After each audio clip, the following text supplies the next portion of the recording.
Today on Notsam Wrestling, after the Elimination Chamber, the road to WrestleMania is finally getting more clear. We'll go over all the card and where does The Rock fit in? Plus, AEW Revolution coming up. This is Notsam Wrestling. Welcome to Notsam Wrestling on the road to WrestleMania, coming off of the Elimination Chamber. And I would rate the Elimination Chamber as a very good premium live event. The results, I'd say, were fairly predictable. As a matter of fact, I think on this podcast, we probably went 4 for 4, and I would imagine that unless you were stretching, unless you were reaching, unless you were trying to come up with ways that things could go differently than we all expect for them to go, most people probably went 4 for 4, but it's not always bad to have a show where you kind of know where it should be going, and it goes that way. There's a difference between, oh, who cares, this is predictable, and, oh, this is what I predicted because this is where it should be going. This is where logic takes us. The idea of swerving for the sake of swerving, I think, has always been fairly overrated in professional wrestling. Swerves can be great. Seeing things that you don't expect, absolutely essential.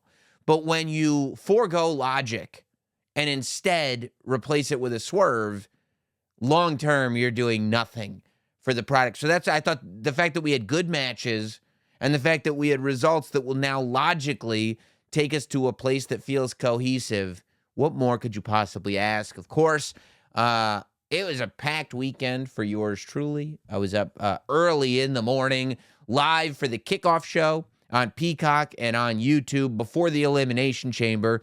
We did the kickoff show from Stamford, although with that energy in the room, you would have thought you were in Western Australia. Yeah, we had a 1:30 a.m. call time on the air, live, 4 a.m. to break down the whole show, but I really enjoyed doing the kickoff show. There was a lot going on in that show. It was a very fast-paced, fast-moving show, and I think that that's what it's got to be for something that's as big as the Chamber. And also, I think that everybody that was watching live or even watching later, it was like it captured that energy. So I thought everybody that was working behind the scenes did an amazing job with that. And then right after the pay-per-view, we taped a special bump that aired on YouTube and I think on Peacock as well. So you can look that up now. That's the first thoughts. We taped it at like whatever it was, 9:30 in the morning Eastern on Saturday, coming right off the pay-per-view. Here's our thoughts immediately, and we're off to the races. So a lot of fun doing all that stuff. But now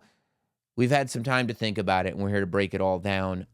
Speaking of events, before I get into too much, there, of course, will be a live Notsam Wrestling show. That's this show. The podcast comes live to Philadelphia, Pennsylvania, WrestleMania week. Notsam-a-Mania is back, this time at the Helium Comedy Club in Philadelphia, Pennsylvania. We are kicking off the week. Wednesday night. Do whatever you want to do.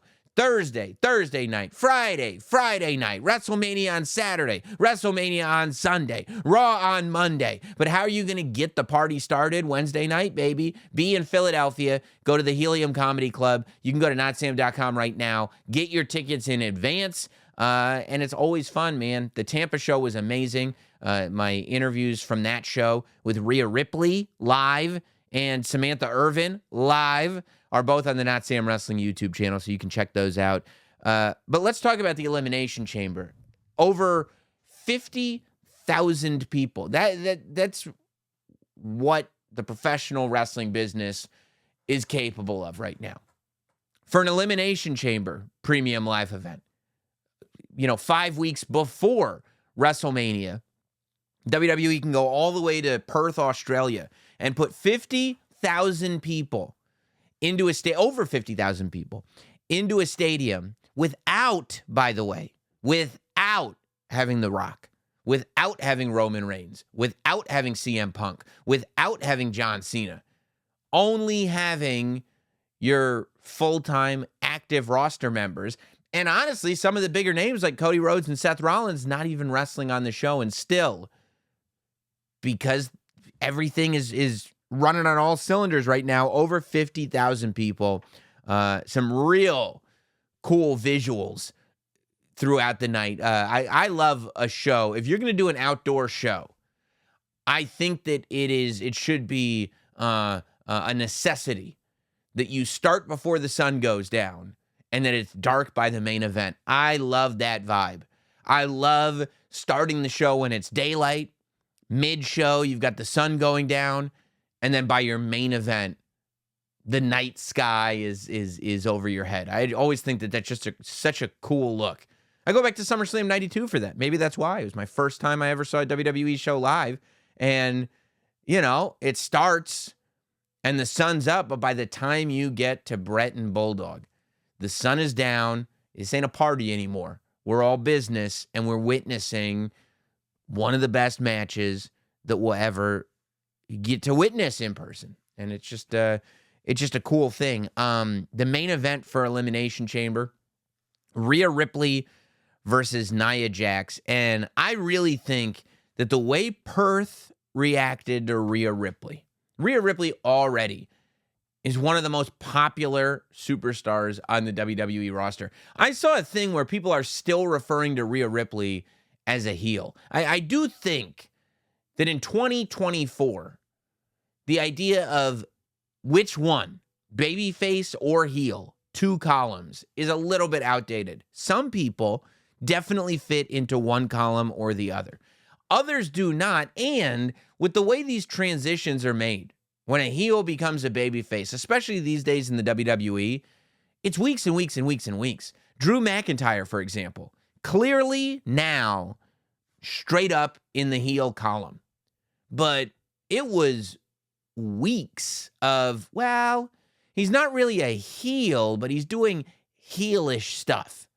I think this is far more now where there are heroes and there are villains. There are people we cheer and there are people we boo. But ultimately, we're finally looking at characters that are complex enough that their actions make them a hero or a villain.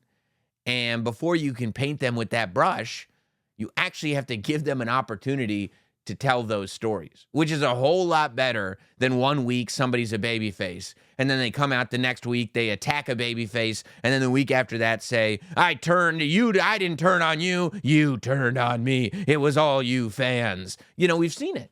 We've seen that.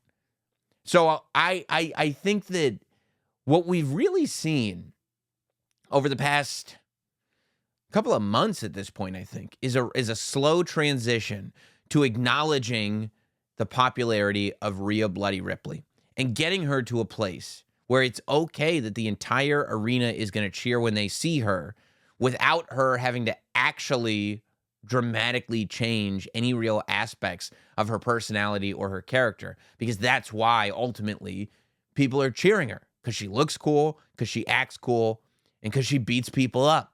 What more could you want?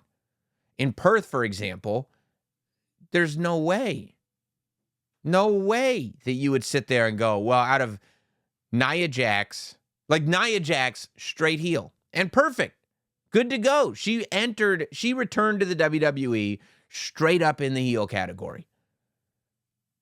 And Rhea Ripley on that night was clearly going to get cheered. And that character is kind of transitioning into full-time hero person. And she's basically there. I think that when you look at the reaction that she got at the press conference and the reaction that she got both walking into Perth and beating Nia Jax, that's going to be extremely contagious. I don't think that there is any hope of her getting booed anytime soon in any building that she goes in. It's just, you watch it and you go, how does anybody who watches this show not root for this person? How can you not?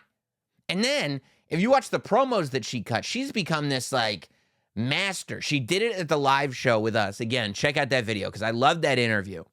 And she just is this master of, weaving in and out of character as you discuss, to the point where you're never really sure if she's in character or not, and maybe it doesn't really matter, because maybe that character and personality are so woven together, and that's what makes her relatable.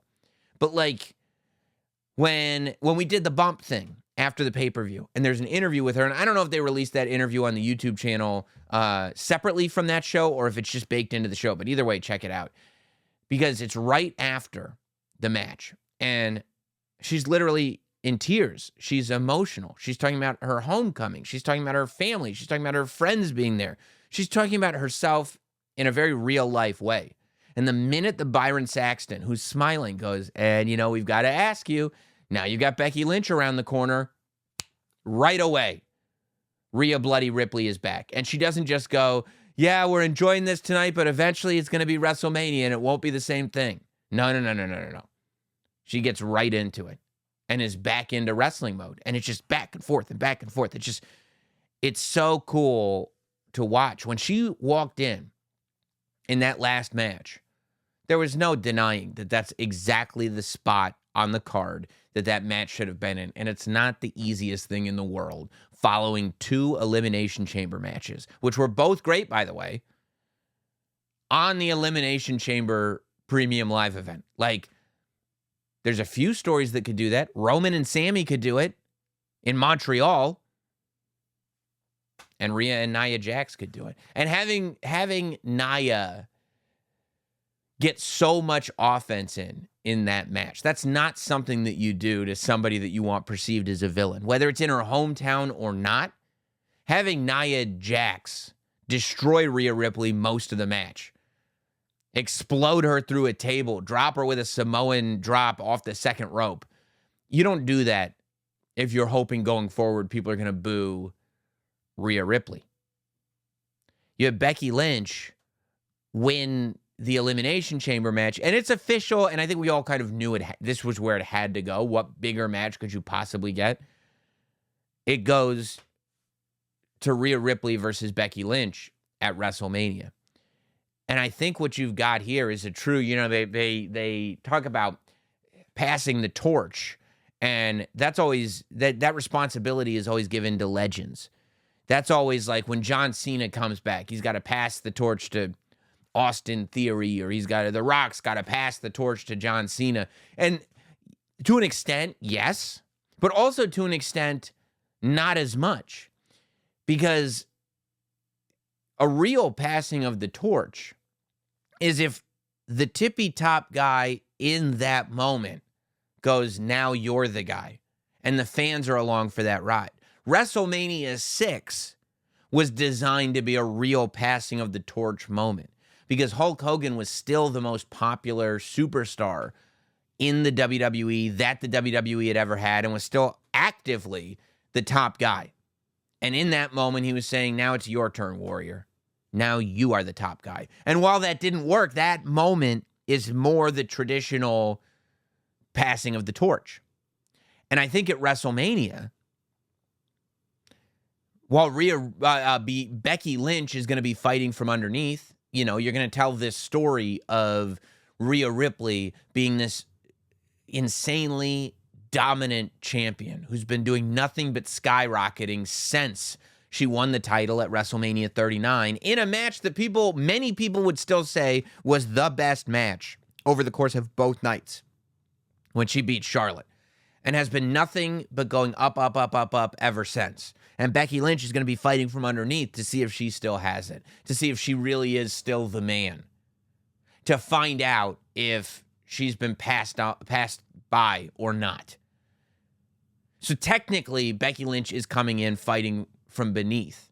But we'll all know, the things that Becky Lynch did are not, they could never be touched from a female perspective in the WWE. She's the first. And that can never change. Before Becky Lynch, there was never a female WWE superstar who for any period of time was looked at as the top person in the company. Becky Lynch, at her peak 5 years ago, was the top superstar in all of the WWE, male or female. She main evented WrestleMania when there was only one night of WrestleMania, and she won. And the reason she did was because people were buying a ticket to watch Becky Lynch win the title. It's historic. And that's a legacy that it's cemented. But she's not done. Becky didn't retire after that. Becky's been there. Becky's continued to be decorated. Becky's continuing to have good matches. And Becky Lynch didn't lose any of that star power. Becky Lynch didn't lose any of those eyeballs. Becky Lynch is still Becky Lynch. But I think what you're going to have is a Hogan Warrior vibe going in. Because you could argue that the person that's come absolutely the closest to living up to that standard that Becky Lynch set is Rhea Ripley. And I would also argue that today, even with everything she's accomplished and as popular as she's gotten, I don't believe that Rhea Ripley has hit her prime yet. I don't think that Rhea Ripley has hit the peak of what she's capable of yet. And so I think what you've got the opportunity to do at WrestleMania is a true real-time, active passing of the torch. To me, I don't see any way besides Rhea Ripley beating Becky Lynch at WrestleMania. I don't think anybody's buying a ticket and going to Philadelphia to watch Becky Lynch prove that she does still have it. I think that people are going to be buying tickets to see a new star, a new queen, fully be crowned. Step one was winning the title from Charlotte and getting that WrestleMania moment that she looked for 3 years before at WrestleMania 36. Step two is beating the most popular female superstar of all time and doing it in a way where the audience wants you to. Because now all of a sudden, they're the ones that have chosen you. And that's what I'm looking forward to seeing. I think you're going to have a real moment for Rhea Ripley going into and coming out of WrestleMania. And I think you've done a good job so far of maintaining her connection with the Judgment Day, because the Judgment Day has been good for her. The Judgment Day has helped her build. Her relationship with Dominic Mysterio has helped her build. But coming off of WrestleMania, once you've hit that spot, I don't see her association with the Judgment Day maintaining past WrestleMania. I don't. And I don't know what that means for Dominic. I mean, there may be a way to keep her and Dominic together for a little bit longer, because as much as people love to boo Dominic, I have not met a wrestling fan yet that doesn't love the chemistry that Dominic and Rhea Ripley have together. So, I mean, maybe the relationship just changes, right? To the point where, like, you know, when you have a friend and you just think the world of that friend. You think that friend is just the best. Except that friend has a significant other that's one of the worst people. And you're not even going, I wish you would get away from that person. That person's not good for you. You want to bring your friend aside and go like, look, you're the best. You're cool as hell, dude. But that person sucks. And you associating with that person that sucks is bringing down your stock. You are less cool because your significant other sucks. And that might be a fun dynamic for a little while. That might be the final step of the Rhea Dominic thing, where fans are going, Rhea, we love you, but that dude sucks. Eventually, you got to see it. And then maybe Dominic, I mean, look what happened because you could compare, right? Dominic loves the comparisons to Eddie Guerrero. Dominic started calling Rhea mommy. Dominic grew out the mullet to look like Eddie Guerrero. Dominic wears Eddie Guerrero shirts every chance that he gets. When Eddie Guerrero was part of a couple with China, and people loved it. People loved Eddie Guerrero and China together. Mamacita! It brought both of them to a whole different place. It was just so fun, and the chemistry was right there. But eventually, that dirty dog, Eddie Guerrero, cheated on China. Eventually, when it's time, Dominic Mysterio cheating on Rhea Ripley? Ooh, Dominic Mysterio turning on Rhea Ripley, because Dominic Mysterio is perfect, because not only can you set up Rhea Ripley to have a match with whoever Dominic ends up with, but like, you can absolutely do Rhea Ripley versus Dominic Mysterio eventually. And I'm not saying put it on SummerSlam, and maybe you will by that point, but I think eventually, later this year, potentially doing Rhea Ripley versus Dominic Mysterio could be a lot of fun.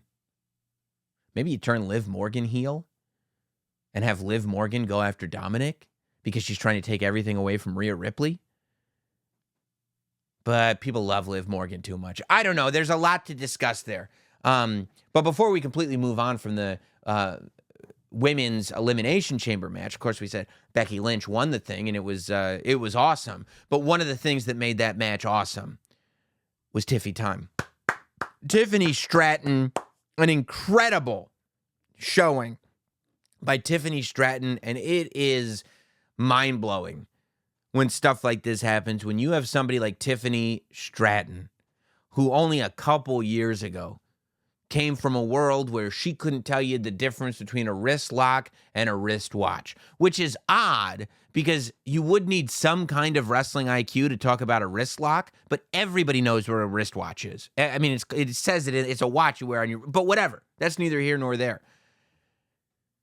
Tiffany has come from this place where not only was she able to excel all the way through NXT, where she becomes the women's champion, where she's having these matches with people like Becky Lynch, but then to go to the Chamber and to be a standout in the Chamber match when you've got Bianca Belair, Liv Morgan, Naomi,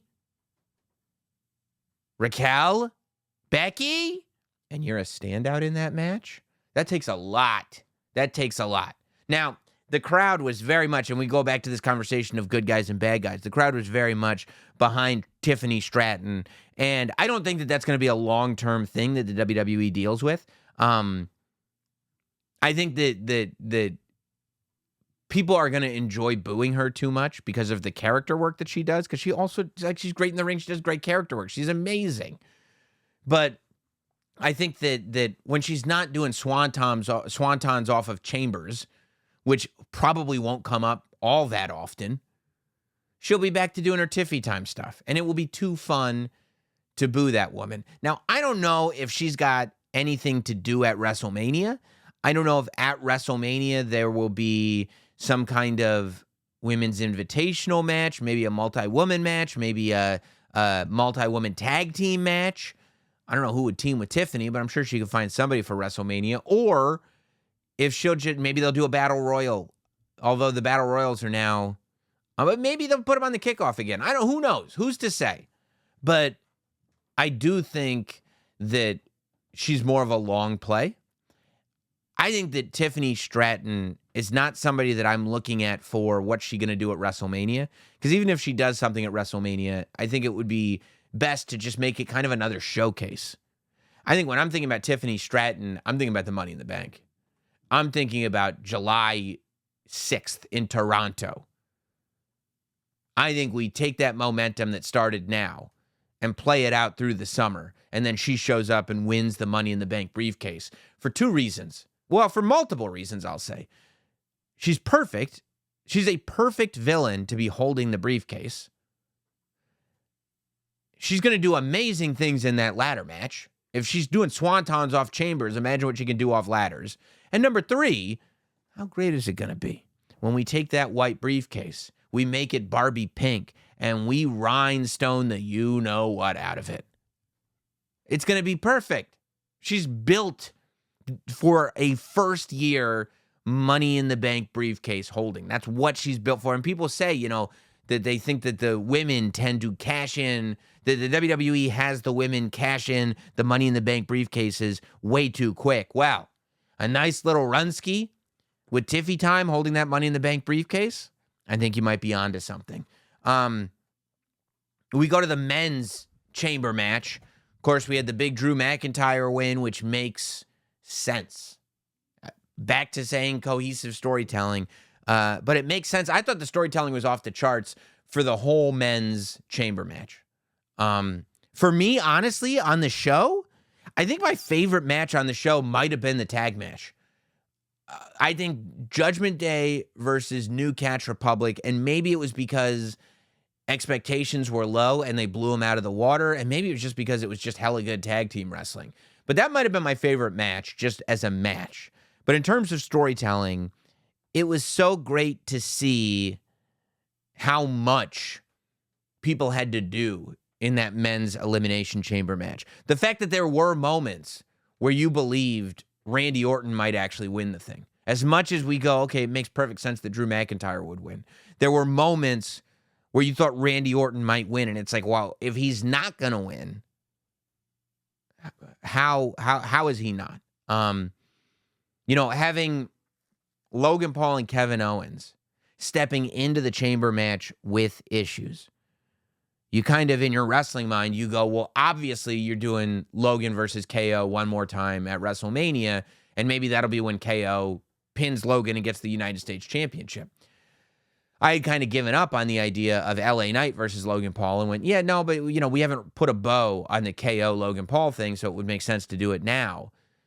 What I didn't expect was for there to be layers of storytelling. That's what I think a lot of us forget to kind of take into account. That we may be paying attention to one layer, but there's no reason why the WWE wouldn't add a couple more layers to it. And that's what they did with this Logan Paul thing. So Logan and KO are exchanging words, when they get into the chamber. Logan Paul, I don't know where he got this marker from, but he takes out a marker and is writing Kevin sucks on the side of his chamber. Like, this whole thing is about Kevin Owens and Logan Paul. Logan Paul has his brass knuckles on. He gets taken out via RKO. 1, 2, 3, Randy Orton pins Logan Paul. And then out of nowhere, Logan Paul brass knucks Randy Orton, knocking him out, taking him out of the WrestleMania main event with Seth Rollins, and allowing Drew McIntyre to get the victory in the chamber. So now, I guess, are we looking at a three-way going into WrestleMania? Are we thinking United States Championship, Logan Paul, Kevin Owens, and Randy Orton? Because I would say you could make it a fatal four-way and still add LA Knight, but I'll tell you, when I knew that the LA Knight Logan Paul thing wasn't going to happen, and I've made jokes about it. I talked about it here on the podcast. I talked about it on the bump, but I'm serious. The water in the AJ Styles, Drew McIntyre Elimination Chamber qualifying match, that water bottle told the story of where we're going for the next 6 weeks. The signs are all there. All you got to do is pay attention to it. And it wasn't just, if LA Knight had taken that bottle of water and just thrown the water at AJ Styles, just splashed him with it, well, that's one thing. That's something we could settle on SmackDown in a couple weeks. But it was LA Knight standing up and knocking the water over and watching the water like a waterfall of disrespect pouring onto AJ Styles' head, and LA Knight just standing up and looking off, looking into the crowd. Pouring your water on a man's head and not even making eye contact is one of the most disrespectful things that I've ever seen. When I saw that moment, it had nothing to do with the physicality that happened later in the match. It had nothing to do with the referee distraction. It was that moment. Pouring water on a man's head without touching the bottle and without looking at that man is a disrespect that can only be settled at WrestleMania. So I am not at all surprised. If there's one lesson, though, to take away, we could take away this lesson from the Elimination Chamber last year when Logan Paul did the same thing to Seth Rollins that AJ Styles did to LA Knight, which is, if it is taking somebody a very long time to get out of the chamber, when Bobby Lashley got pinned, officials had to come in and help him out of the chamber. If that is to happen, that means the door's got to stay open. You better watch out. That better go into Elimination Chamber match strategy planning going forward. Because if somebody's getting helped out, AJ Styles flew 30 hours from Gainesville, Georgia to Perth, Australia. And he got himself ready. He didn't even get to pet the koalas. He didn't even get to do the dancing. He didn't get to do any of it. He flew the 30 hours just to see if there was a moment when that chamber door would be left open. And the minute that he had that moment, he ran out there and he made sure that LA Knight's dreams were crushed by laying him out with steel chair shot after steel chair shot after steel chair shot. Can you imagine if Bobby Lashley didn't need help being taken out of the Elimination Chamber? If that cage door had just stayed locked for the entire match, AJ Styles would have flown all the way to Perth for absolutely nothing. And that's not an easy flight. But of course, it all resulted in Drew McIntyre winning the Elimination Chamber match. And what was really interesting was that Drew eliminated 3 people to Randy's 2 people. I kind of loved that, and maybe that's just me being a geek. But having Drew McIntyre and Randy Orton as the final 2, and having both of them had eliminated 2 people from the match, just showed you, like, these are the power forces, and it could be either one of them. But it goes back, Michael Cole was on commentary on Monday after Drew McIntyre pinned Cody Rhodes with Solo Sikoa's help. And Michael Cole's calling him a hypocrite, this, that. Then he goes to Perth, and you have AJ Styles interfere, lays out LA Knight. Drew McIntyre takes full advantage, gets the pin. That's 1 point for Drew McIntyre.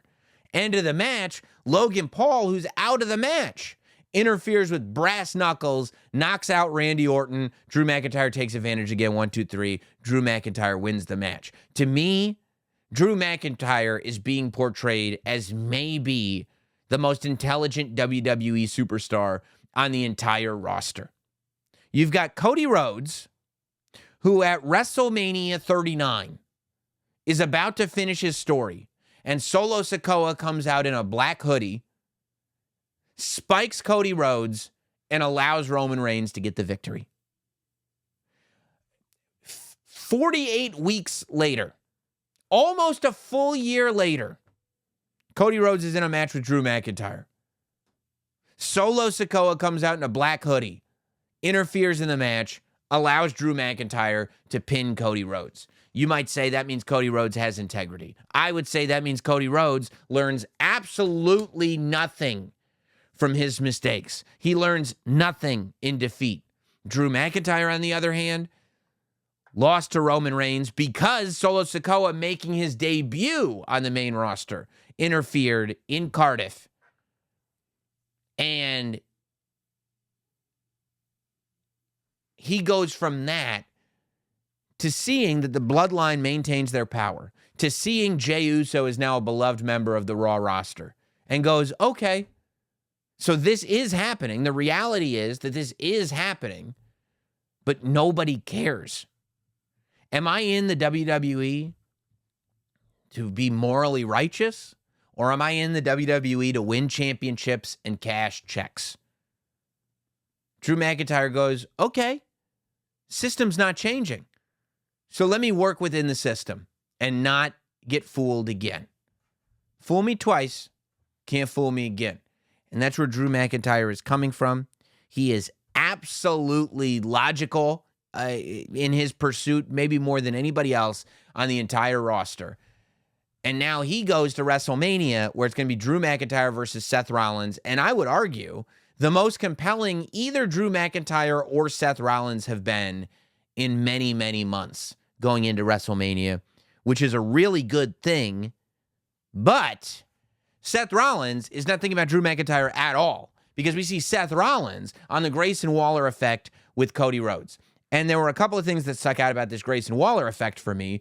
Of course, Cody Rhodes challenging The Rock, putting it right out there that he wants a piece of The Rock before his match with Roman Reigns. It was also Seth Rollins saying that he's going to be cleared in a matter of days. And when Cody said, I want a piece of The Rock, Seth said, I've got your back, because it's never one-on-one when it's the bloodline. So what the hell is going on? Okay. So here's what I'm thinking. First of all, there are details going on here that we have to be conscious of. On Monday night, or I don't remember, on an episode of Raw, Cody Rhodes comes out and he says, a lot of you are probably wondering why I gave Rock the WrestleMania match. And then Seth Rollins' music hits. Before Cody Rhodes is able to get into it at all, Seth Rollins' music hits. We get to Elimination Chamber. Cody Rhodes is on the Grayson Waller effect. It is brought up that Cody Rhodes gave The Rock the WrestleMania match. He said, I'm going to finish the story, but not at WrestleMania. And Cody says the reason I did that was, and Grayson Waller interrupts him. That is the second time, because as somebody that pays attention to stories, I'm sitting there going, that is something that has not been answered for. The real life part of it, right? The non-storyline part of it, where we're trying to figure out if WWE is course correcting, like what story were they telling in January? It has never been explained. If the story was truly supposed to go to Rock versus Roman Reigns, Cody versus Seth, what has never been explained is why at the beginning of the Rock, Roman Reigns, Cody situation, Roman buried Seth. Why did Roman bury Seth? If the plan was for Cody to face Seth, why would Roman bury Seth? Number two, if the plan was 5 days after the Royal Rumble for Cody Rhodes to give his WrestleMania spot to The Rock, why did he win the Royal Rumble? And why did he point to Roman Reigns after winning the Royal Rumble? Okay? So for the conspiracy theorists out there, those are two things when we're trying to figure out the real life creative part of this that have never been answered for and that require an answer if we're going to go along with the logic that the WWE is figuring it out as they go. Because we can guess that, but there's evidence for both.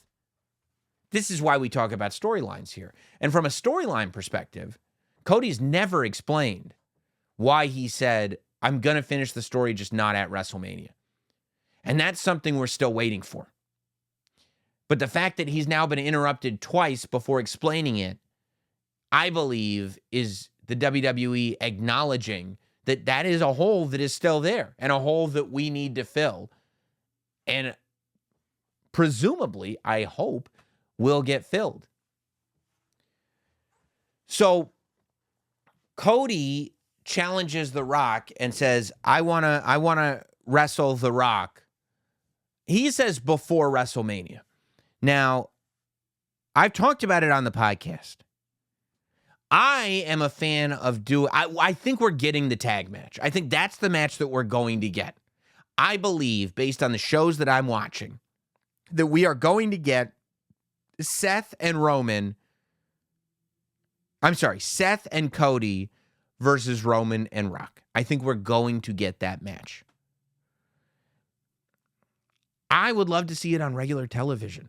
I would love to see the return of Saturday night's main event, Hogan versus Andre, huge level television leading into WrestleMania.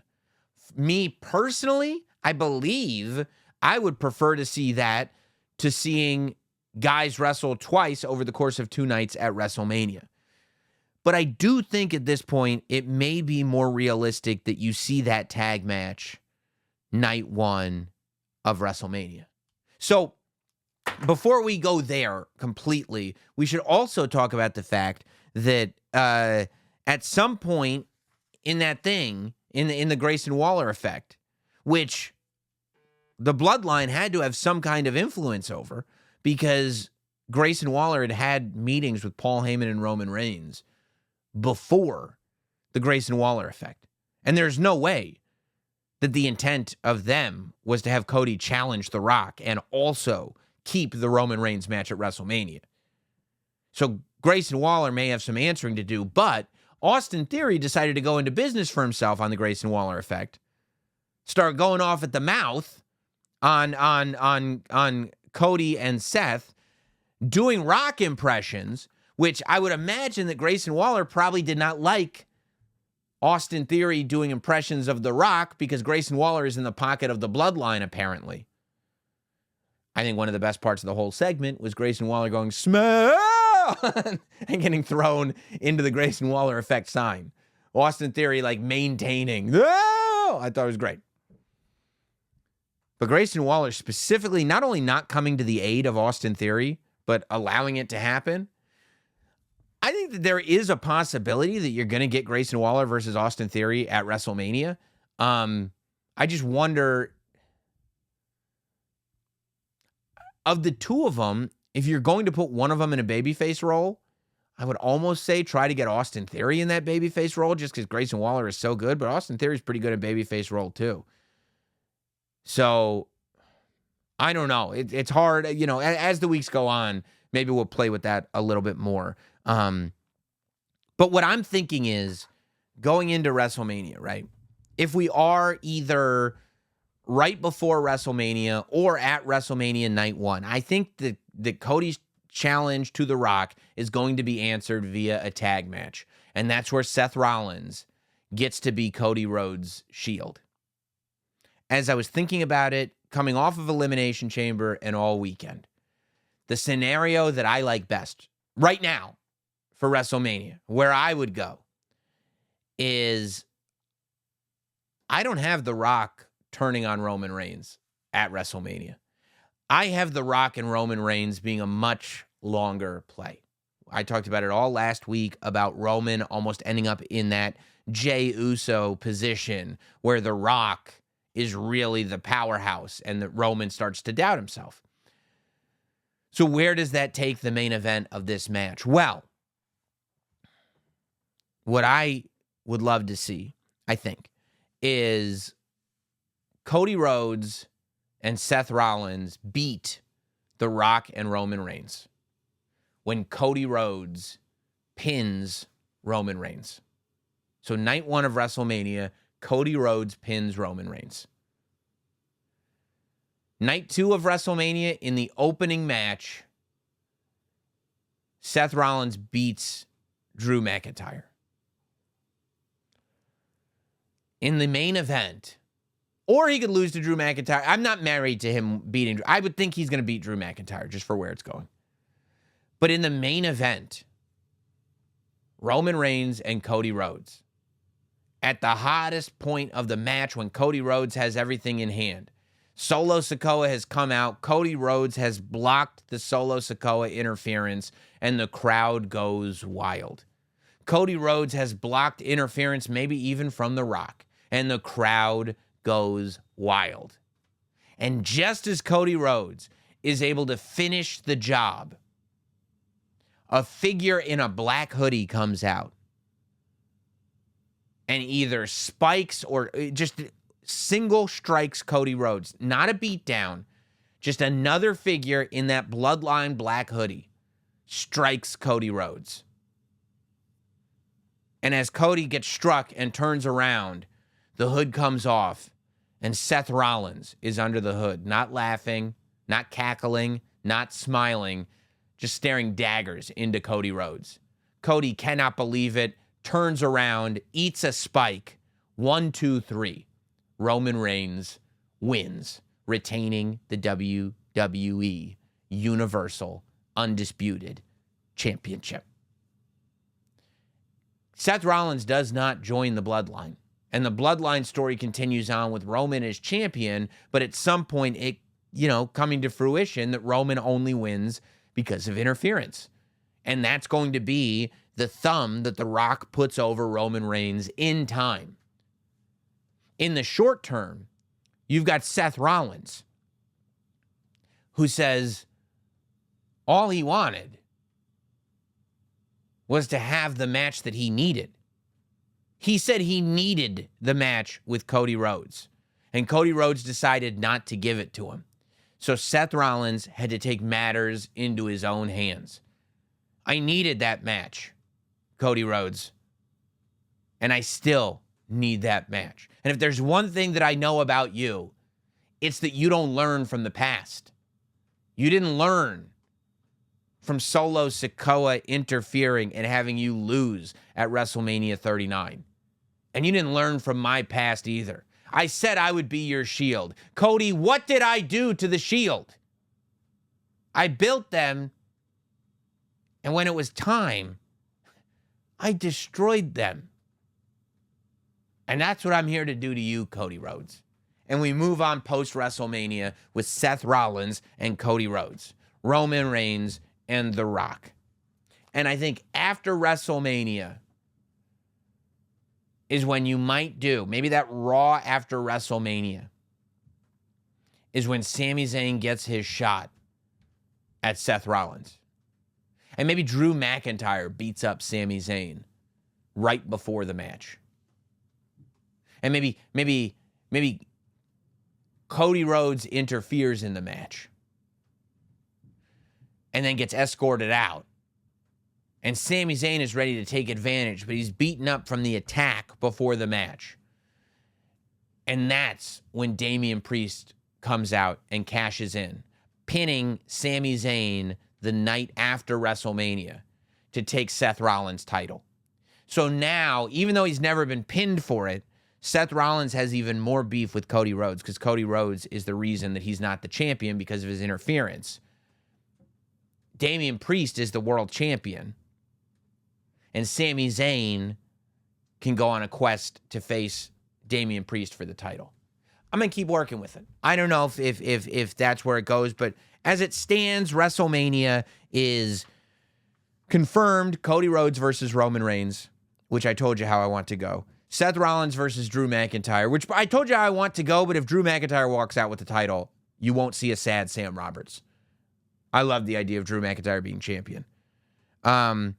Rhea Bloody Ripley versus Becky Lynch. I told you how I want that to go. Bayley versus Io. I think that's another babyface win. I'm thinking like literally every babyface wins except Cody Rhodes. Even night one. If night one is the tag match, Cody and Seth win. Like every single babyface wins at WrestleMania except in the main event. That's the one. And it's Cody's story. You know, based on the way things are going, maybe you got Jimmy versus Jay. I think that would be a likely. And again, babyface, Jey Uso wins. You got AJ Styles versus LA Knight. I think that's likely. Babyface, LA Knight wins. You've got Randy Orton versus Logan Paul versus Kevin Owens. Randy Orton or KO. Babyface wins. Judgment Day versus Awesome Truth. I would not be shocked at all if that were the tag team championship match. Babyfaces win, especially if you got Damian Priest cashing in the night after WrestleMania. The Awesome Truth wins. And after all these good guys win, Seth Rollins stops Cody Rhodes from winning the WWE Championship. Before we get to WrestleMania, of course, we've got AEW Revolution. Is that already coming up on Saturday already? I think it might be. Let's see. It is March the 3rd. Yeah. Wow. It's next Sunday. Okay. It's next Sunday already. Man. Time is moving quick, huh? Revolution on Sunday. You've got FTR versus Claudio and Jon Moxley. That'll be a great tag match. Christian versus Daniel Garcia. Who knew that Daniel Garcia also had a dead father? Kind of perfect for a Christian Cage storyline, I think. I love everything going on with the Christian Cage story. I just am ready, I think, for some finality with the Adam Copeland stuff. You know, I'm ready to start putting bows on it. I thought the December match was awesome, the pay-per-view. So, you know, I'd love to have a bow put on that. Will Ospreay versus Takeshita. That's going to be amazing. Will Ospreay officially in AEW. And I think it'll be a Will Ospreay. Eddie Kingston versus Bryan Danielson is going to be awesome. And I think if Bryan loses, he has to shake Eddie Kingston's hand. And the Continental Crown is on the line as well. I see Eddie Kingston probably winning. Tony Storm and Deonna Purrazzo. I don't think it's time to take the title off Tony Storm just yet. You got Meat Madness Wardlow versus Powerhouse Hobbs versus Lance Archer versus TBA. I don't know if that is a multi-man elimination match. I don't know if it's a battle royal. I don't know if it's just big meaty men slapping meat. But the fact that it is meat and meat madness is Big E's thing. Why are you stealing ideas from Big E? I guess if WWE's not going to do it, it's all yours. But like, when I see they're like advertising Meat Madness, I'm like, you do realize the whole meat thing was started by Big E on the New Day podcast, right? Like, that's Big E's thing. I don't know. Maybe not. But I think it is. And then you've got the International Championship, Orange Cassidy versus Roderick Strong. I would think you have to give it to Roderick Strong. You know, I think that the goal is for people to look at the Undisputed Kingdom as real threats. And if Roderick Strong does not beat Orange Cassidy, not that I ever want to see Orange Cassidy lose, but if Roderick Strong doesn't beat Orange Cassidy, I don't think the Undisputed Kingdom looks that threatening, to tell you the truth. Samoa Joe versus Hangman Page versus Swerve, except then you did Hangman Page got injured on Dynamite, but then the internet is reporting that the injury is not legit and that it's just a cover for Hangman Page because he's got personal matters that are going to keep him away from the pay-per-view. I don't really know what's going on there. It's not going to be the main event of the show. And a big part of me doesn't want an AEW world title change if it's not, especially to somebody like Swerve, if it's not going to be the main event of the show. Still be a moment. That's almost why it would have been better if it was a triple threat. You could have Samoa Joe pin Page, and then Swerve versus Joe could headline the next pay-per-view as the actual main event. And then the main event of the show is Sting's last match, Sting and Darby Allin versus the Bucks of Young. So, I mean, I think that Sting and Darby have to win, but Sting is retiring and Darby is climbing Mount Everest after this. So I don't know what happens to the tag team championship unless you're going to like do a tag team title tournament after this. But I can't see, especially as heelish as the Young Bucks are now, how it would make sense. And it's not even like where you go, well, of course it makes sense because you're supposed to go out on your back. If you're a legend, you go out on your back. But it's not like to do what? Put over the Young Bucks? That's not a thing. They're legit EVPs of the company. You don't need to give them a rub. The Young Bucks are there. Like, they're already there. So I don't see the Young Bucks winning. So I guess the tag title might get declared vacant unless Darby gets a new partner and then the Young Bucks beat him quickly after, like at the Dynamite after the show or something. I don't know, but I'll be watching for sure. I'm curious to see what you guys think of all this going on. You know how I find out, via email. If you go to email me at notsamwrestling@gmail.com, notsamwrestling@gmail.com, and I'll get to whatever, as many as I get to. Once again, people are getting smart. There's a lot of emails that were sent in. I taped the podcast on Sunday. A lot of emails are being sent in on Sunday proper. But again, I mean, dozens and dozens and dozens of emails this week. And I really appreciate it. I love doing the emails. So let's get through as much as we're going to get through today. And we'll start with, and by the way, if you guys enjoy corresponding as much as it seems that you do it live. Let's do it live, pal. In Philadelphia at the Helium Comedy Club, live Notsam Wrestling podcast. Never know what's going to happen. Never know who will be there. You can get your tickets at notsam.com. That's Wednesday night, April 3rd, Wrestlemania week, 8 p.m. show. We go to Derek, who says, Sam, I look forward to your show as much as the weekly product lately. Thank you, my friend. I really appreciate that. I can't get past The Rock saying we're going to do something that has never been done before. Do you think we could still get Rock versus Roman at Mania this year? Double cross of sorts with Seth on Cody and Rock on Roman. No. I think to cram that into the next 4 weeks would be a tremendous mistake. The Hulk Hogan record is what makes me think we won't see Cody versus Roman this year. Every WWE show is can't miss right now, and I love it. Thanks for what you do. I appreciate that very much, Derek. Well, yeah, I mean, I think, and people go, there's no Hulk Hogan record. It was third place. That's still a record. It's not a Guinness World Record, but everything is recorded. It's a record. You know, I mean, if the Peter Rosenberg held the WWE 24/7 championship for like probably about what? He lost it on the Michael K show the next day. So maybe he held it for 20 hours or so. If I wanted to be that champion and beat the Peter Rosenberg record, I would have to hold it for 20 hours and 1 minute. The Hulk Hogan record is a thing. And they want to be able, or not they, I'm not going to speak for they. I want to be able to say the longest reigning WWE champions ever go like this: Bruno Sammartino, Bob Backlund, Roman Reigns. That's a thing. It's not the thing, but it is a thing. And I think one way to get there is to have Seth Rollins be the ultimate heel who spoils it all. Floyd writes in, hi, Sam. I think Rhea Ripley should go over Becky Lynch at Mania. I would agree, Floyd. I think it would be a much needed feather in her cap. I don't know if it's needed, but it would be a feather in her cap to solidify her dominance in the women's division. Plus, I feel the crowd will favor mommy over the man. I'd also love to get the Belair Ripley. I'd also love to get the Belair Ripley at some point that we never got with Ripley as champion.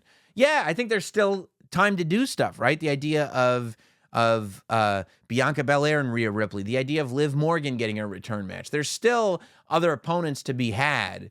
And I think Rhea Ripley, the same way I thought that Brock became a different beast when he beat The Undertaker. And some people disagree with that and saying he didn't need it, but I think he became a different beast after he beat the streak. I think Rhea Ripley becomes a different opponent when she beats Becky Lynch at WrestleMania. And it becomes a much bigger deal to the person who beats, like, whoever beats Rhea Ripley after she beats Becky Lynch, it will mean so much more for that person than it would for Becky Lynch if she were to beat Rhea Ripley. I don't know how much Becky would really gain beating Rhea Ripley. She's already Becky Lynch. But the person who beats Rhea Ripley after Rhea beats Becky, now we're cooking with gas. Oliver writes in, Sam, I've gotten into wrestling starting at the last WrestleMania. I tell you guys, dude, I love new wrestling fans that are hardcore fans. I love the fact that we are finally in an era where people are just getting into wrestling. And they're so hardcore into this that this podcast is a nuts podcast. The idea that I am sitting in a basement for 90 minutes a week, sometimes more because of emergencies, by myself, just talking about wrestling. And you have become such a big wrestling fan that you listen to it, and you listen to the whole thing so much that you know about the email segment that's at the end of the show. That is so cool to me. That you started getting into wrestling and you become that big of a fan that you found this show. Like, you have no idea how much that tickles me and how much I appreciate it. Started at last WrestleMania, so I'm relatively new to this. However, I'm ready for you to be the judge, jury, and executioner of my first ever fantasy booking. Oliver, congratulations. That being getting Randy Orton his next world title. Okay. Drew beat Seth at WrestleMania. Okay. Has several defenses against the likes of Sami Zayn. Ouch. Jey Uso. Okay. Etc. However, this whole time, little interactions between McIntyre and the Viper occur. Could be in promos, backstage segments. This leads up to SummerSlam, where Randy brings up how McIntyre only got to face Seth by pinning Randy after he was hit with knuckles. So if that didn't happen, Randy would have to face Seth at Mania. Okay? This gives Randy justification for the feud, rivalry. They have a match at SummerSlam, and Randy wins the world title number 15 following this loss. McIntyre could move on to CM Punk, who should be back from injury at this time, giving both men something to do following the title change. I'm fine with it. I'm fine with Drew holding the title from WrestleMania till SummerSlam. What you have to do is explain to me why Randy Orton is competing for a Raw championship. Maybe if you're saying SummerSlam is when you do Randy and Drew, maybe Randy wins the Money in the Bank briefcase. He's had it before. Randy could win the Money in the Bank briefcase, and therefore he can cash in on Drew McIntyre. Maybe that's the thing that keeps them separated. That's a Raw title. Maybe Randy Orton is salty about the fact that he should have won. Maybe he makes it clear how salty he is in his rivalry with Logan Paul, but there's an undertone to the fact that Drew McIntyre does not deserve to be in the position that he's in.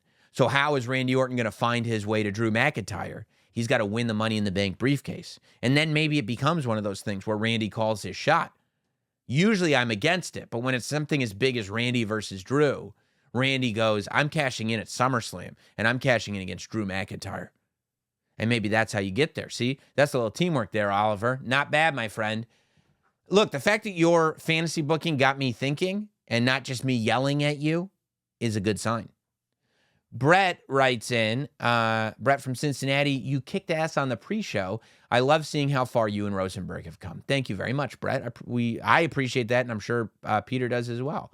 So now that it's official, my friend isn't sold on Rhea versus Becky. We'll get a new friend.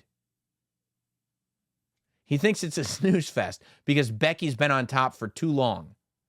Having two top stars face each other without any strong story isn't compelling enough, and neither one winning would be compelling coming out of Mania. How would you sell him on it? He thinks Rhea versus Liv is a stronger story. First, get a new friend, dude. This isn't somebody you should be talking about wrestling with. The idea that he'd say, having the two biggest female stars that arguably WWE has ever produced from a wrestling sense, at least in the modern era, isn't strong enough star power, isn't compelling enough? Stop. Just stop. Furthermore, it's February. There's no story for this match. It's February. They got like 4 or 5 Raws before WrestleMania. There's not going to be a story. And the man has already been telling the story. The man has already said, Mommy, I need to know that I'm better than you, and I don't know that. She's already told us that. What do you mean no story? Tell your friend to watch the product for once in his life. People, this is why watch the product is rule number 1. It goes, watch the product, speculate wildly, and everything counts. But the other 2 rules mean nothing if you don't do rule number 1. First of all, how would you know everything counts if you don't watch the product? You don't even know what everything is anymore. And speculate wildly. Your friend sounds like the type of guy who speculates wildly without watching the product, which is maybe the biggest pet peeve in my life. This match doesn't have a story. Well, you'd know the story if you watched the product. Get it? I hope your friend listens to the show and he heard all of that. All of it. I'd say it right to his face. And then run away. Avery writes in. Sam, just want to say, after Elimination Chamber, a few matches are being set up for WrestleMania 40. Okay, I set it up. Let's see if you're thinking what I'm thinking. If you're thinking what I'm thinking, you're thinking. Bailey versus Io. Yeah. We know that. We know some of these we know. Okay, Grayson Waller versus Austin Theory. Talked about it. Logan Paul versus Randy Orton. I don't know that KO is out of that equation yet.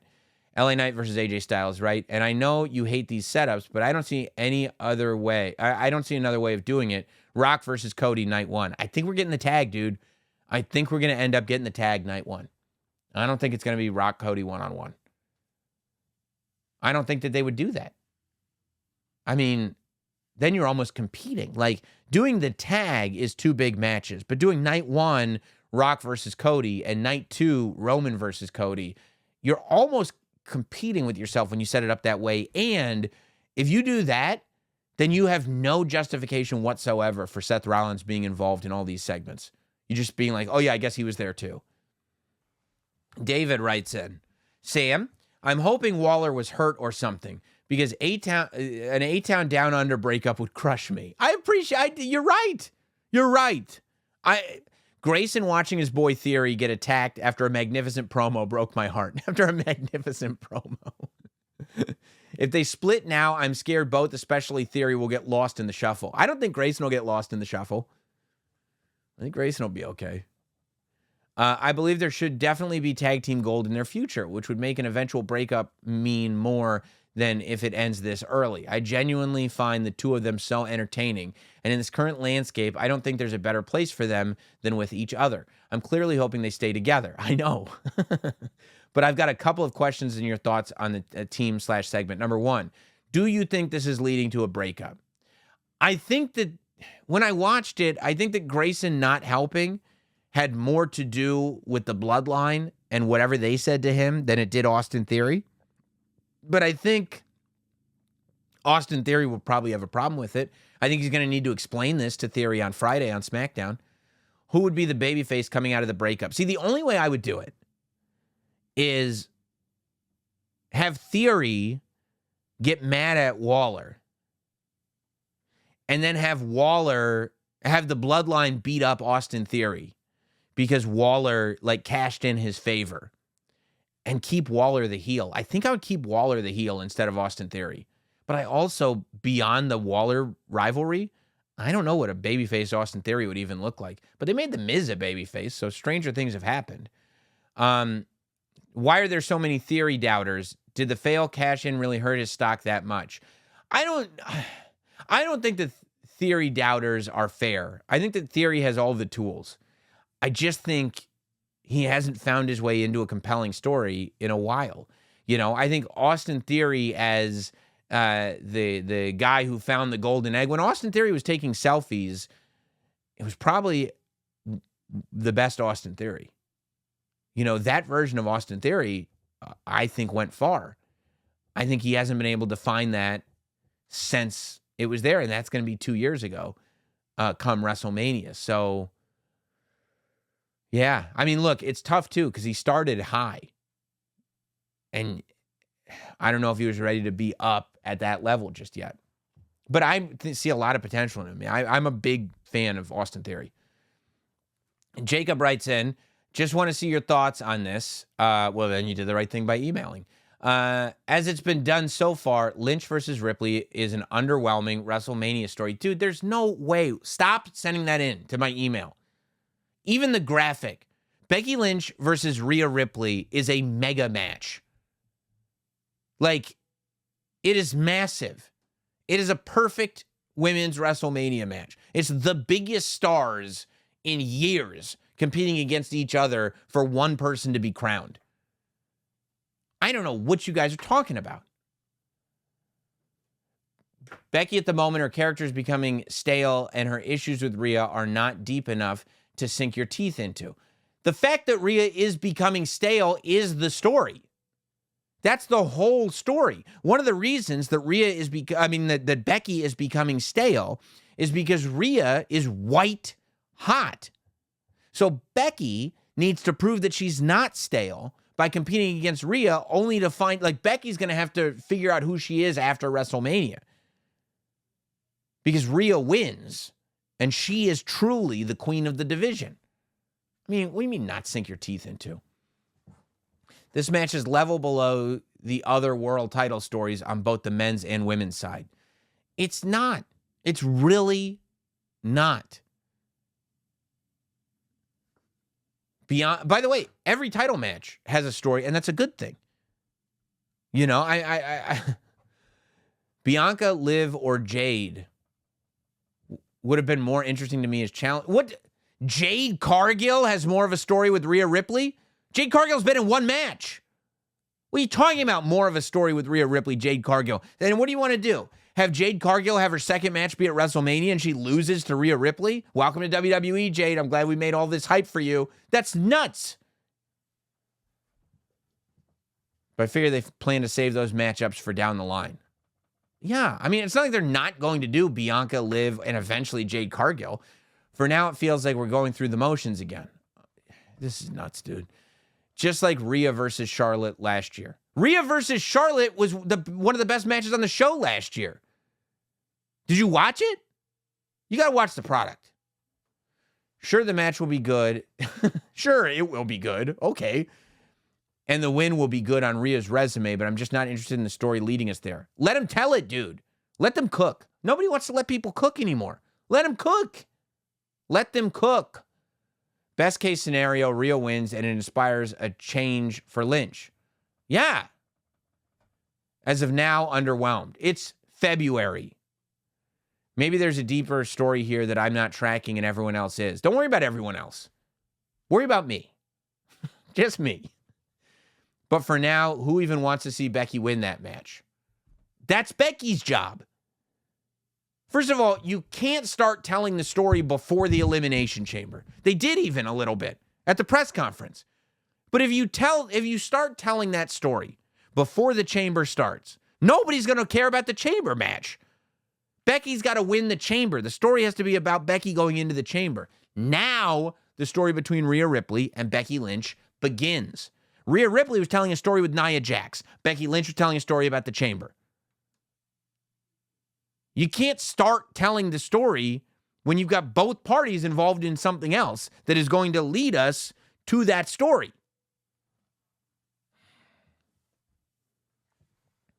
Rory writes in, greetings from Perth. Oh, I'm watching you live on the bump right now and still recovering from my first ever PLE here in my hometown. I'm glad you got to check that out, dude. I never truly understood how WWE takes over a city for these events until now. Awesome. In your opinion, what features make that city takeover so special? For me, it was driving down the main street of the city and seeing those banners hanging off the lamppost. That's a great question, Rory, because I've gotten to see this happen in a lot of cities. I'm extremely fortunate to have gotten to travel for a lot of these shows. And to me, that first thing, right? And this is why I would encourage anybody to try to get to one of these big shows at some point.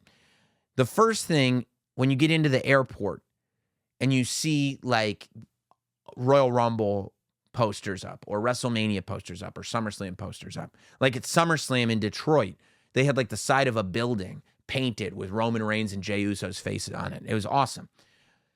But like, I think the fact that like when you first get there, it starts in the airport, and usually when you drive from the airport to the hotel, there are banners hanging on lampposts that are like small banners with individual superstars on it, but it's every superstar, and you see the banners everywhere. And so for it to start that way is always fun. But what I always end up getting the biggest kick out of is the fact that in the surrounding area, that for the whole weekend, whether it's over 2 days, 3 days, whatever, everywhere you go, you see wrestling shirts, you overhear wrestling conversations. It's just around you all the time. I think that's what I really like. The fact that like that feeling that you get when you go to just a show, when you just go to a live event, once you get in the building, there's a feeling that there's a camaraderie, that everybody is there for the same reason. And it's super fun to be around. When WWE takes over a city and brings a big premium live event there, you get that same feeling, except everywhere in the surrounding area. And it's just a super fun vibe to be around. That's probably what I like the most. Avik writes in, what's the haps from London? Hopefully we'll catch you in Philly. Get there on Wednesday, man. What do you think Gunther's going to do at WrestleMania? I think Gable has been a bit too comedic to be taken seriously at Mania, and Braun Breaker is currently on SmackDown. Maybe Cena. I think Sami Zayn might be a good choice for Gunther at WrestleMania. If I had to pick right now, I wouldn't be against John Cena versus Gunther. And Gable did get serious last week on Raw with Ivar, so he may be on a path to get serious and get his rematch at WrestleMania. But the fact that Sami Zayn is clearly not getting a world title match at WrestleMania, next best thing might be convincing us that he can beat Gunther. Walking into the chamber, I was kind of going, what if Randy Orton faces Gunther? But I think that's out of the question now. Sammy versus Gunther is probably the direction that I would go in. Nicole writes in, Nick from Australia. Ooh, first-time emailer, long-time listener. Always enjoy your critical analysis and fandom for professional wrestling. Thank you. More of an observation. I'm an Aussie who traveled from Sydney all the way to Perth. Shout out to you. As my excitement for the product has not been this high since the Attitude Era, and I'm only 28. That's awesome. The excitement was felt across the entire week prior to the event. Everywhere you looked, you saw people with shirts wearing them proudly. The Superstore set up, had people lined up for hours. Superstores are always a blast. I can't wait for WWE World. I cannot tell you how many people I connected with on the streets just through seeing us wearing our shirts. Bro, I don't read these emails ahead of time. That's exactly the vibe that I'm talking about. They couldn't replace stock quick enough. Those mommy shirts were seen everywhere. I love that. The atmosphere in Optus Stadium was greater than the MCG show in 2018, which I also attended. We were singing Cody and Seth, booing Dom out of the building, yelling yeah at the top of our lungs to LA Knight. The best. What I found most surprising was the massive support behind Tiffany Stratton and boos for Raquel. I want to know if the atmosphere from the Perth crowd came through on TV as it was electric. Yes. Also, do you think the reactions for Tiff and Raquel will carry over in the States? Thank you. Love your wrestling and emergency pods. They are a must listen. I hope that you were there early because they were airing the pre-show in the stadium, which I was thrilled to find out about, like on the big screens. I don't think so. I think no. Short answer. I don't think Raquel will get booed in the States. I think that was directly because of Tiff. And I think that Tiffany Stratton will take care of any cheers in a single promo. I don't foresee that being an immediate problem, but you never know. But no, I don't think that'll translate to the States. But yes, the crowd was awesome in Perth. It was really cool. Especially, too, at that press conference. The whole crowd singing along to Cody Rhodes' theme was super fun. Nicholas writes in, "Hi, boss. Congratulations for your second child. My third child. We have a newborn. It's our third. As a father of two, trust me, you'll enjoy every second of it." I did. I've been enjoying every second of my second child for the last 4 years. So far, it's been a great 2 weeks with a third. Now a little game. You have to book a treason for WrestleMania. Which one will it be? Dakota on Bayley or Seth on Cody? I think we might get a Dakota treason before WrestleMania because I think Bayley will be triumphant. And as you know already, I have Seth turning on Cody at WrestleMania. Arlie writes in, second-time emailer, 2 things. First, and most importantly, congratulations on your baby. Many blessings to your entire family. Thank you very much. We're very, very fortunate. 2, what does Pete Dunne bring to the table that Butch did not? Well, he doesn't wear a Newsies hat. To me, Butch was a character, a guy with great wrestling ability and a very short and rabid temper whose unpredictable, animalistic nature could get him or his team in various predicaments. Pete Dunne is just a tough English guy with great wrestling ability. In my opinion, reverting Butch back to Pete Dunne stripped away all his characteristics and made him a one-dimensional wrestler. Similar to what happened with Austin Theory when they took away his selfie gimmick. Was it great? Maybe not. But to me, it's better than a generic douchebag number 2. Your thoughts? Okay, I mean, it's a good question, especially because I brought up Austin Theory a couple of minutes ago. I actually think that the original incarnation of Butch is underrated. I think people like to think that when all these name changes were ridiculous. But in all honesty, Gunther works. And I think Butch wearing a Newsies hat and suspenders and running around stadiums and nobody being able to keep track of him, I think it worked. I think it was fun. I think Where's Butch was fun. That said, he wasn't going to win a title. He wasn't going to be taken seriously as a wrestler in a match. He was going to be a fun attraction. I think Pete Dunne, I love Tyler Bate and Pete Dunne. I will never forget watching the first NXT before it was NXT UK, when it was just the tournament to crown the WWE UK champion. No NXT UK. And Michael Cole was on the call, and he was doing amazing work before he was really, in a position to do amazing work on the main roster. And watching that 2-day tournament and Pete Dunne and Tyler Bate both becoming instant favorites of mine because of that tournament and seeing them only get better and better. I think that there is a vision of both Tyler Bate and Pete Dunne having a huge amount of potential. Like I said, the Tyler Bate-Pete Dunne match was my favorite wrestling match on the show at Elimination Chamber. And I think that the idea is that as much as I did like Butch, that a lot of Pete Dunne had been put back into Butch. So it's like, if you're not going to go all the way with Butch, you might as well go all the way to the other side with Pete Dunne. And I think the idea of Pete Dunne, he's got a charisma to him. Just the little stuff that he does, the fact that he's as good as he is, and then he does that like shrug thing after the match. I love the shrug thing. Like Butch doesn't do the shrug. That's the difference. I think that I think Pete Dunne has more of a sardonic Britishness to him that is going to take time to maybe fall in love with. The way Butch was very hit you over the head, obvious as to what this is. Pete Dunne, it's going to take some time, but I believe that you and everybody else will get to a point where you go, oh, I don't know what happened. I don't know when it changed. But that might be my favorite tag team. I love the New Catch Republic. Simone, hope your family is having a great time with the newest edition. Thank you very much. Thank you for your dedication to the podcast. Thank you for your dedication to the podcast. Simone and everybody else that writes in and listens every week, thank you guys. I think the closer we get to Mania, the more you'll need to evaluate the possibility of having an email-only episode. Maybe. After Elimination Chamber, I want to understand something about Rhea's character. Okay. She is a heelish character, head of a heel faction, and usually paired with one of, if not the most hated characters in WWE yet. I see fans cheering for her. How would you categorize her character, heel or babyface?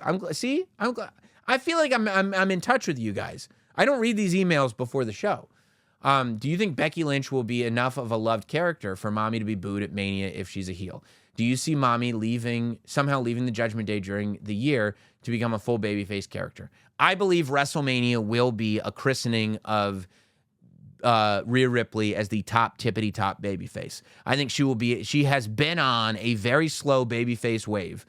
The way she's behaved, the way she's interacted with the crowd, a very slow babyface wave that sees her having an appeal to the audience that is based on who she actually is.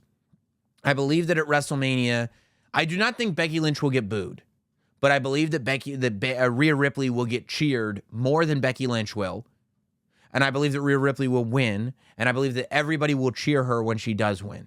And I believe that coming off of WrestleMania is when we'll start getting serious about the fact that she's just a straight-up babyface, and who does not love Mommy? All right, here's the next one. Crazy plot twist. Cody planted Rock in the bloodline. Roman planted Seth on Cody's side to take down each other. Dead-ass Scorsese shit. Yeah, but complicated for wrestling fans. And that's not to say anything negative about wrestling fans. I myself am a wrestling fan. But stuff that, can be said in a sentence like that can be very complicated to play out on screen. I think Rock and Roman is a slow turn. Seth and Cody is a fast turn. I think Rock turning on Roman is going to be because of The Rock's motives. I think Seth turning on Cody is because of Seth's motives. Chris writes in, all hail the best wrestling podcaster in the business. Hope all is well with you and your new baby. Sam, what a treat. And they are. Thank you very much. To watch the Elimination Chamber kickoff show with you on it. Appreciate that. Now, if we can only get you calling Raw or SmackDown, that would be great. It's a high bar, my friend. The commentary teams are very good in WWE right now. From all three shows, man. Michael Cole and Pat McAfee. You got Vic Joseph and Booker T. Corey Graves on play-by-play, knocking it out of the park every week, and Wade Barrett. Man, whatever they need me to do, I'm there for, but those are some good teams. My question to you is this week, what do we do with Montez Ford? If you watch the series on Hulu, it sounds like he wants to branch out and make his own name. Now I feel like he is stuck behind Lashley's shadow and worries such a superstar may be forgotten. What's your thoughts on him and his potential? If you have the potential to be a breakout star, you're not going to be forgotten in the group. When The Rock was in the Nation of Domination and he broke out from that group, you couldn't hold him back. There was no stopping him. You can't control that. A superstar can't control that. I think that Montez Ford is in a really good spot right now. But Montez Ford has every ability in the world. I mean, when you talk about who's a future single star, Montez Ford's name comes up every single time that conversation comes up. But if that's true, that's going to shine through no matter what's happening. The fact is that the Street Profits and Bobby Lashley are on television. That should be all you need. If that's the case, Montez Ford should be able to have star power that is so distracting from the group that there is no choice but to make him go out on his own. And if that's not there, you got to wait until it is there. Because once it is there, boom, then you just let the wave take you. But you got to let the wave, that's the way all of this works. You can't manufacture the wave. You have to make it undeniable, and then you got to let it sweep you away. This is a long-ass email. That's not happening. Thank you, Thomas. BC, one line longer, and this would have been too long. Benji here, slightly long, but live from Perth. Okay, I'm glad I went to this then. I love hearing from you guys that were there. It was awesome to see your face and hear your voice all over the stadium yesterday in Perth. You have no idea how much that makes me smile, dude. Thank you.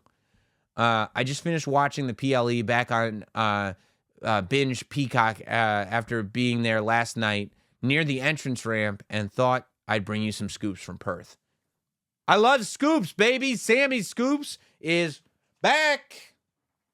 The whole night was one hell of a time. Us Australians were really hungry for a WWE event that had canonical